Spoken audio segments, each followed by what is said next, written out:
Hey guys, how you doing? Right here again. If you'd like to subscribe, it's Nitro Kyosho. Well, I promised another video, guys, after the build video of getting under the hood of this thing. I've been trying to shorten these videos so you guys don't sit there for too long getting bored. So I'm going to pull this off of the pod right here, and we're going to get under the hood and talk about some of the changes. One nice change right off the bat, the hole in the canopy of the 570 compared to the 500 is a lot bigger and lets a lot more air get in at that motor. Getting the ESC in this one is a piece of cake. I fit a 130 in there.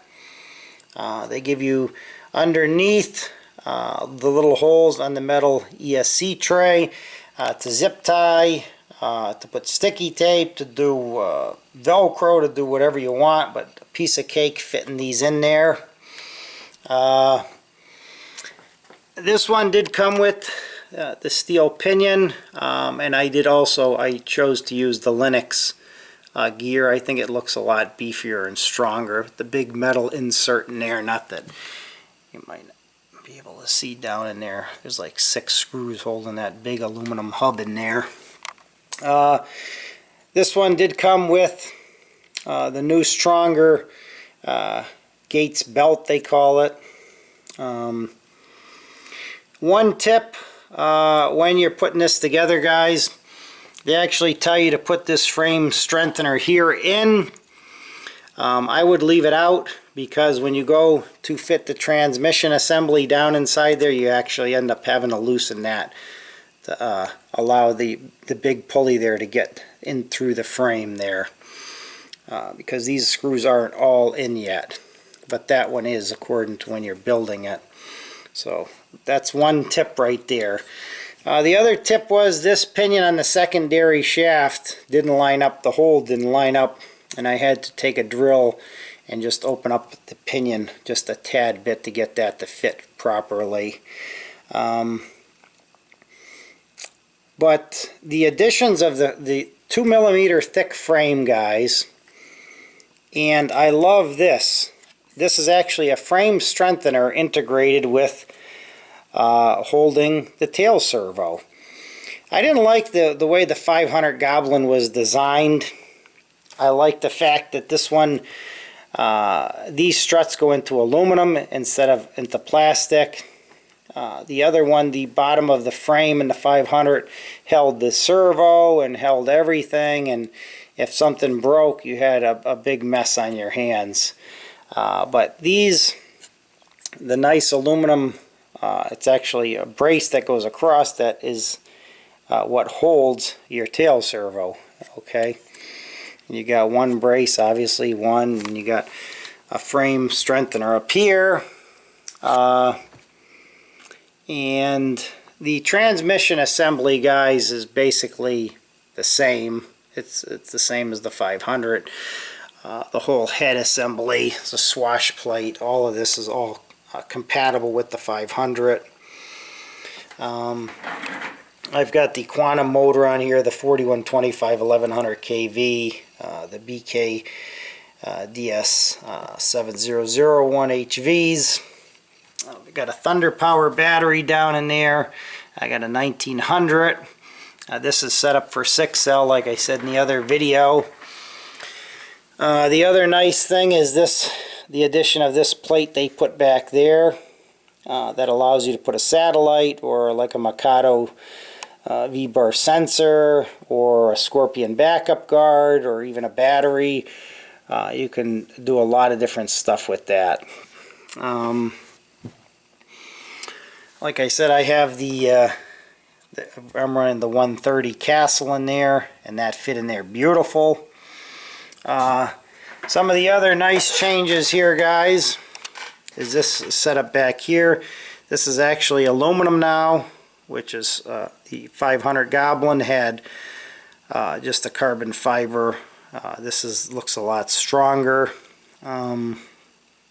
The tail blade grips are also compatible, guys. A lot of the stuff on this, all the linkages, the pitch rods, are all compatible with the 500. The main gear is compatible. The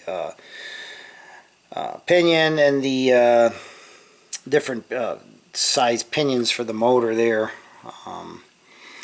At first glance, guys, I thought that they had cheapened this because this was metal on the 500, the motor pulley here, back here.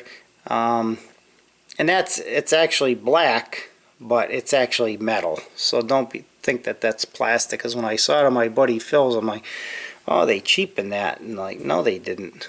That's actually metal. So I wish Lennox made a black gear, but fortunately they don't, so we went with that one. But on my 500 Goblin, you all probably saw that video when I built my second 500 Goblin. I went out to test hover it. The main gear blew up, and then there was the controversy. Was it the real main gear? Was it the fake main gear? Apparently they had a couple on the market, but anyways, that's in the past. But I chose to go with this. This kit did supposedly come with the heavy-duty main gear, and I chose not to use it at this point. But very nicely, everything wired up really nicely on this helicopter. A lot easier to wire than the Align helicopters. The wiring just is very easy to put everything through. That tail servo right there. Everything is very, very easy to work on this helicopter, guys, and where everything is. The boom is actually set up a little bit differently. On the 500, there was an actual metal plate that hung down, and then you slid the boom under that and then tightened it. This is actually a little bit different. They got rid of that on this. Has the metal plate built into the boom, and then those just go right in. And this is also different here. On the 500, these screws didn't go into the boom. It was basically just a little rubber grommet that the boom went in, and then it would eject out. But this is supposed to be a new different type of design. I like the addition of the 2mm thick frame, and also there's an another extra guide, which I'm not even going to try to show you, but you can't really see it, but there's an actual extra guide in there that actually you put it in and it holds the rudder rod, and then another one goes up against it to even keep it a little bit more tight.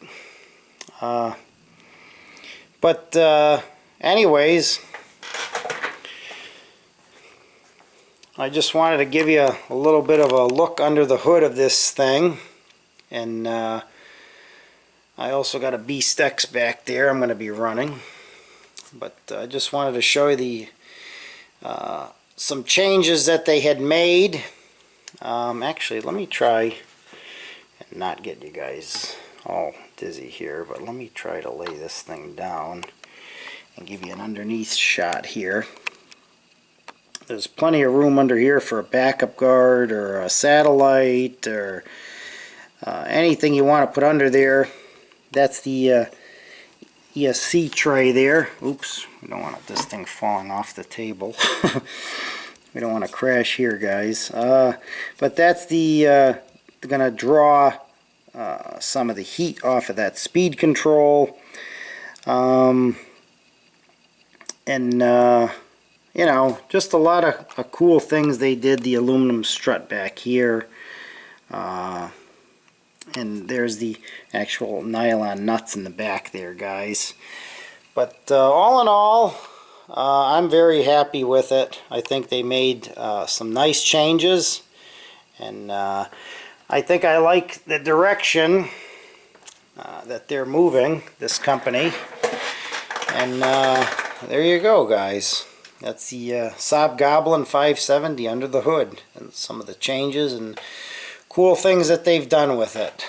The different skid design, how that on the 500, it's all one piece that goes right up. I'll actually probably do a little side-by-side comparison eventually, guys, but right now I just want to focus on this helicopter. And Also, this came from my buddy Alan at www.rcgalore.net, and pretty good service so far from them guys. Quick shipping, packages come, they're not all crushed and smashed, and they come on time and they come packaged well. So thanks again to Alan out there at rcgalore.net, and hope you liked the video, and just trying to show you some of the changes they made, guys. Thanks for watching.